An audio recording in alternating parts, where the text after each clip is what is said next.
Me ndjenja respekti dhe përulje për të rënët, Kuvendi Komunal i Prishtinës mbajti seancë solemne për nder të 26 vjetorit të çlirimit të kryeqytetit.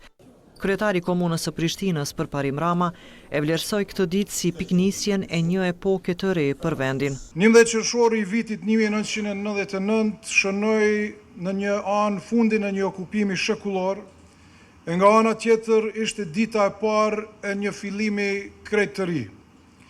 Të një fillimi ku fjalët liri dhe pavarësi nuk ishin më të ndaluara. Në këtë ditë nuk mund të mos përmendim dy prej figurave më të ndritura të historisë sonë më të re. Presidentin historik Dr. Ibrahim Rugova, si dhe Adem Jasharin, komandantin legjendar të ushtrisë lirimtare. Në këtë ceremoni, mirënjohja e kryeqytetit i u dorëzua veprimtarit shqiptaro-amerikan Ekrem Bardha për kontributin e tij të jashtëzakonshëm në kauzën e Kosovës. Prekur me të vërtet, por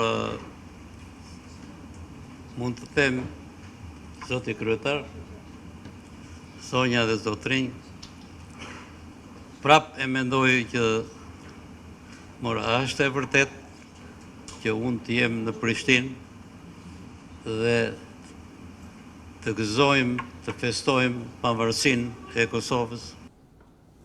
Një tjetër moment simbolik ishte miratimi e emërtimit të parkut të ri në lagjen Veternik me emrin Bardha.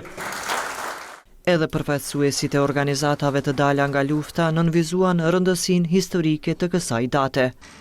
Ky çlirim nuk erdhi lehtë. Ai ishte rezultati i sakrificës së madhe të bijve dhe bijave më të mirë të këtij vendi, të cilët nuk u kursyen përballë asgjëje për të bërë realitet ëndrrën e shumë brezave, Kosovën e lirë, të pavarur dhe demokratike. Aktivitetet për nder të 11 qershorit vazhduan gjatë gjithë ditës. Kryetari Rama me bashkëpunëtorët bën homazhe në varrezat e dëshmorëve në Velani, si dhe te shtatorja e heroit kombëtar Zahir Pajaziti.